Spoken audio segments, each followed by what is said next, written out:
सबसे पहले करते हैं एमसीक्यू, और एमसीक्यू का पहला क्वेश्चन है फिलिंग द ब्लैंक्स, और ये करते हैं पहला filling the blanks. A molecule of glucose is completely oxidized in aerobic respiration and molecules of H2O and die dash are produced along with energy। और ऑप्शंस है A CO2, B O2, C NaOH, D HNO3। तो यहाँ पे सबसे पहले दिया है glucose. पहले समझो ग्लूकोज का एरोबिक रेस्पिरेशन रिएक्शन लिख के लेते हैं, है उसकी ग्लूकोज C6H12O प्लस एरोबिक है मीन्स, और इसकी रिएक्शन बनेगी इस तरह से।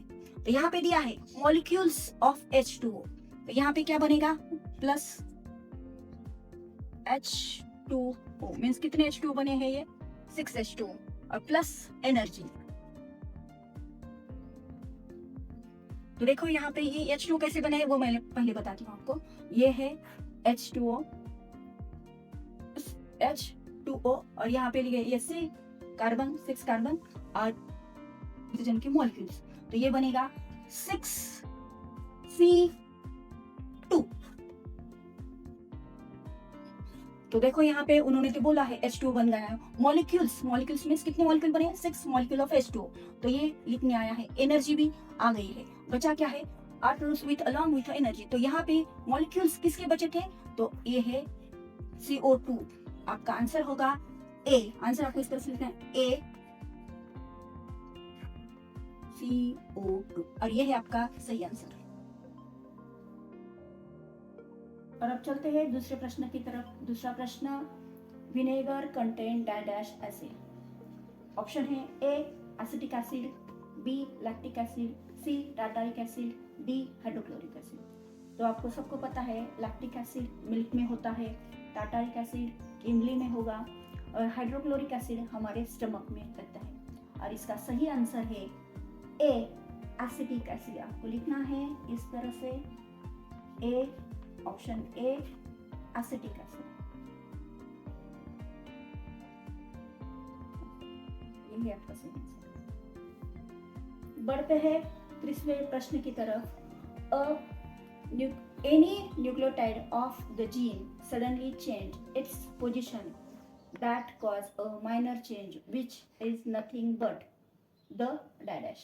और ऑप्शंस हैं A change, B mutation, C disability, D translocation. तो पहले सबसे पहले लेते हैं न्यूक्लियोटाइड्स। तो यहाँ पे देखो इस तरह के न्यूक्लियोटाइड्स रहते हैं, ये रहेंगे हैं जीन के ऊपर के न्यूक्लियोटाइड्स। और ये जो न्यूक्लियोटाइड्स रहते हैं ये तीन एक सिंगल कोड करते हैं, एक प्रोटीन को कोड करते हैं एनी रीजन की वजह से, जैसे कि टेम्परेचर, केमिकल, किसी वजह से अगर एक आधा जीन चला जाता है या फिर एक आधा न्यूक्लियोटाइड सडनली चेंज होता है या फिर पोजीशन चेंज करता है खुद की, तो वो निकल जाता है। तो उसकी वजह से अगर ये तीन का था तो ये सडनली चेंज होता है जिनमें ये फिर ये शिफ्ट हो जाते हैं तीन का बंच। और ये जो तीन का बंच शिफ्ट हो जाता है सडन चेंज की वजह से, इसको बोला जाता है म्यूटेशन। और ये जो म्यूटेशन है इस ऑप्शन में हमें मिलता है बी पोजीशन पे ऊपर, और यही है हमारा सही आंसर। तो आपको लिखना है आंसर में option B mutation.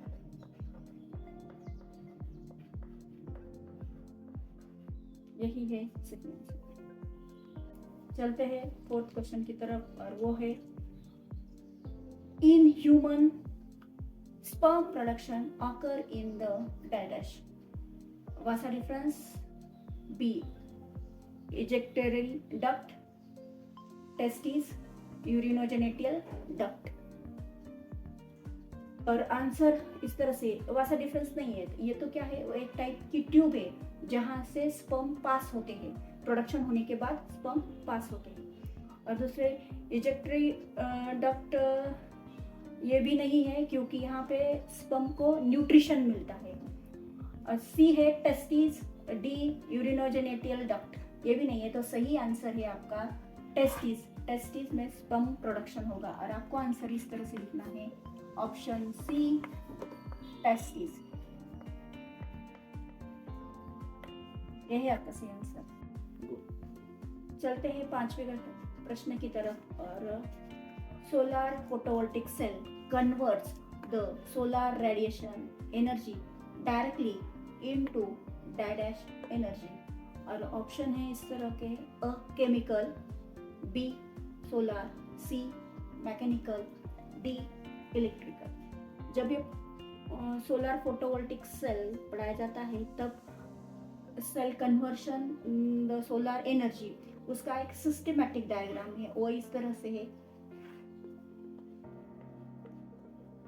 Solar cell जो एनर्जी बनाते हैं या फिर सोलर प्लेट होते हैं जो सोलर से लेते हैं, तो उसकी एनर्जी सबसे पहले कहाँ पे जाती है?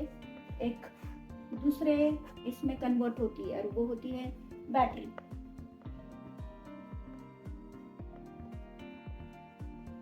और बैटरी के बाद वो कन्वर्ट होती है, जो यहाँ पे स्टोर कर ली जाएगी।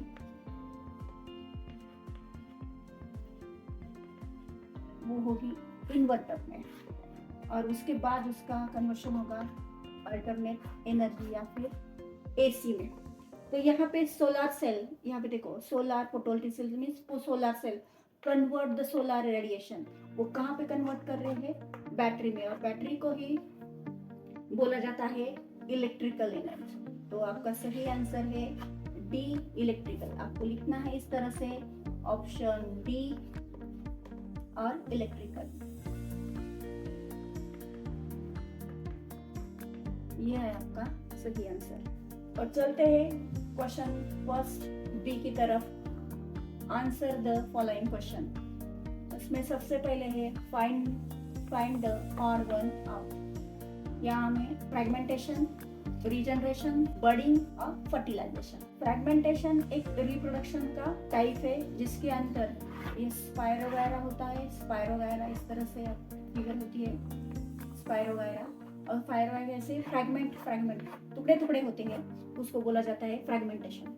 दूसरा है रीजनरेशन, जो लिजार्ड होती है उसकी पूंछ कट जाती है और फिर भी उसकी पूंछ आती है, वो फिर से उसकी पूंछ आने की प्रोसेस को बोलते हैं रीजनरेशन। फिर से उसका जनरेशन होगा, उसको बोलते हैं रीजन। बर्डिंग है बेकरी ईस्ट का, जो बर्ड बनते हैं और बर्ड से फिर से न्यू यंग वन ईस्ट बनेगा, that is known as a by bird. और फर्टिलाइजेशन, ये फर्टिलाइजेशन भी एक प्रोसेस है रिप्रोडक्शन की, लेकिन ये जो फर्टिलाइजेशन है ये union of male gamete and female gamete, जो दो सेक्स होते हैं, फादर सेक्स और मदर सेक्स के अंदर की जो हैप्लॉइड सेल है, एक मिल जाने के बाद जो होगा, जो फर्स्ट प्रोसेस होगी, दैट इज अ फर्टिलाइजेशन कहा जाता है। लेकिन ये होता है, ये है असेक्सुअल रिप्रोडक्शन का वन टाइप, ये भी असेक्सुअल रिप्रोडक्शन का वन टाइप, ये भी असेक्सुअल रिप्रोडक्शन।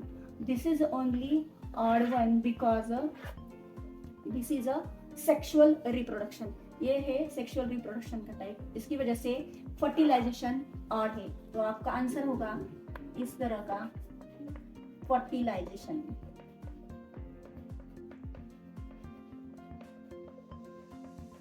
यही है सही आंसर। देखते हैं फर्स्ट बी का सेकेंड क्वेश्चन।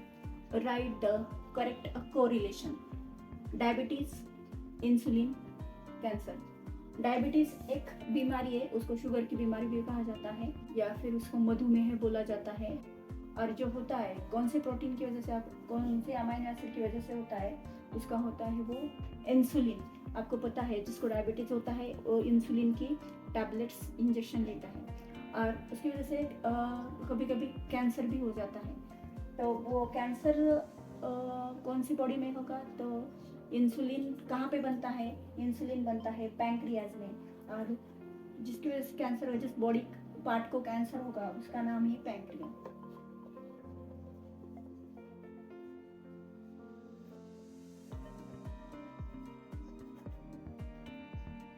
और आपका आंसर होगा इस तरह से।